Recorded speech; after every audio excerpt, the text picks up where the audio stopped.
온 이스라엘 백성은 장로들과 지도자들과 재판장들과 이방 사람과 본토 사람과 함께 궤의 양쪽에 서서 주님의 언약궤를 맨 레위 사람 제사장을 바라보고 서 있었다.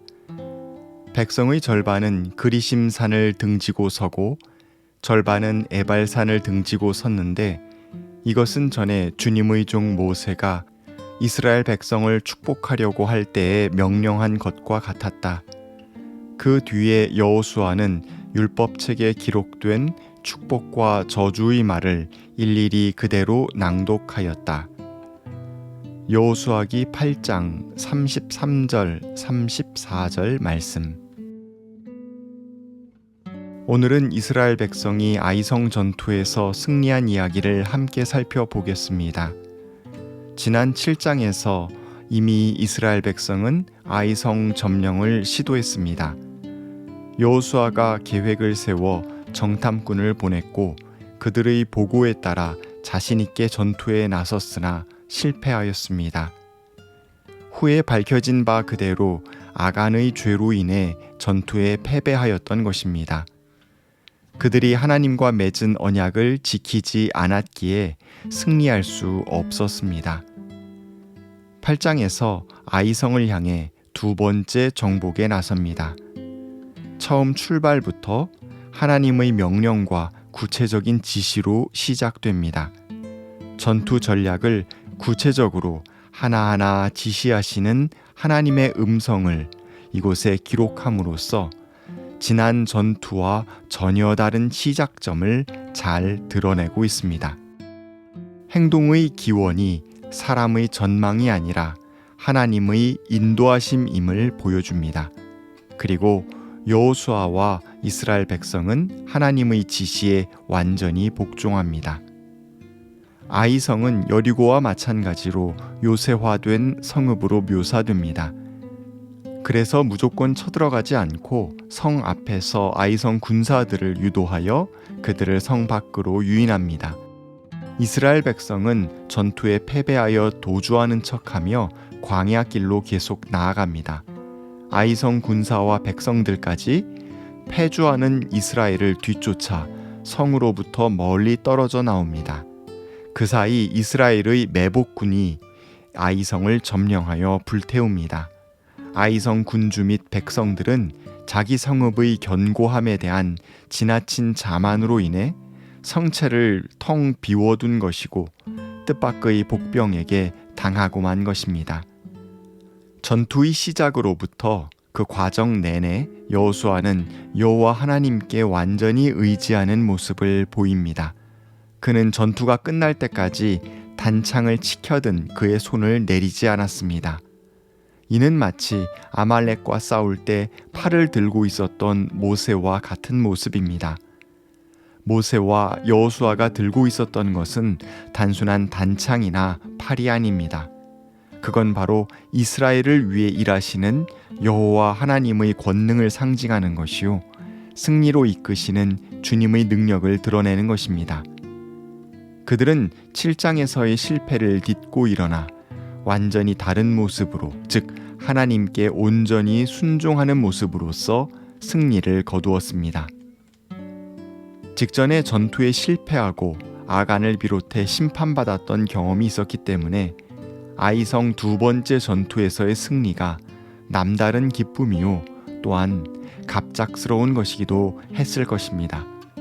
여호수아기 편집자는 승리라는 것이 갑자기 하늘에서 뚝 떨어지거나 아무 이유 없이 자동적으로 주어지는 것이 아니라는 것을 강조하고자 승리 이후 에발산에서 율법을 낭독하는 장면을 연이어 기록합니다.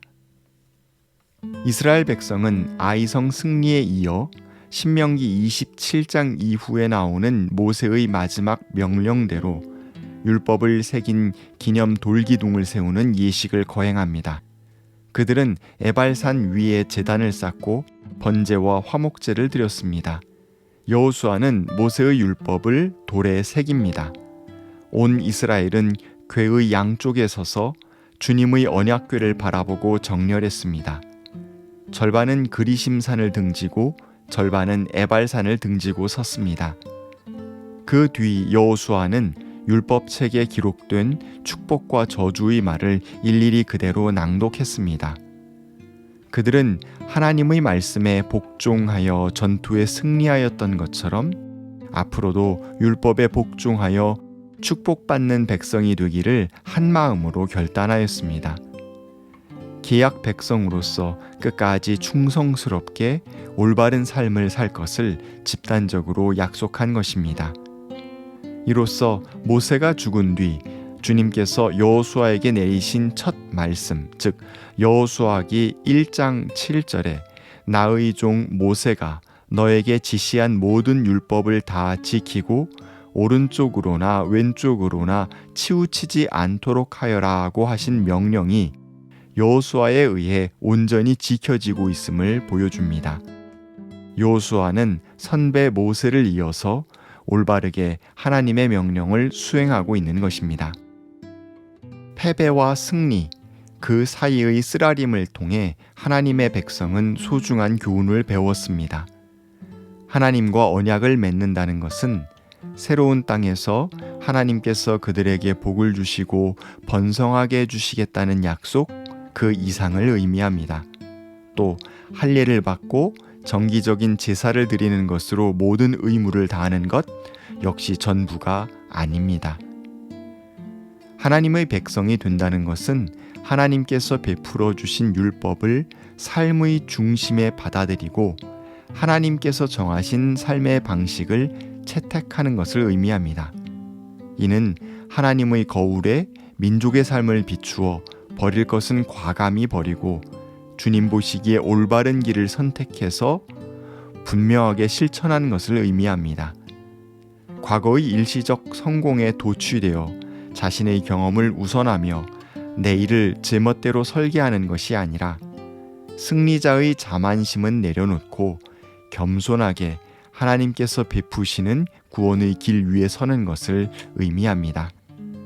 이제 새 땅에서 새 방식을 배워야만 합니다. 광야의 황폐함을 벗어나자마자 가나안 농경 문화권에 들어갔으니 눈앞의 편리함과 만족이 얼마나 커졌겠습니까? 하지만 그런 물질 문명의 안락함보다 또 그 어떤 성취나 승리의 기쁨보다 하나님께서 그들과 함께 하신다는 것의 가치가 비교할 수 없이 훨씬 더 중요하다는 것을 빨리 깨달아야 합니다. 사람의 모든 성취는 일시적이지만 하나님의 동행하심은 계속 영향을 미치며 위대한 변화를 일으킬 것이기 때문입니다.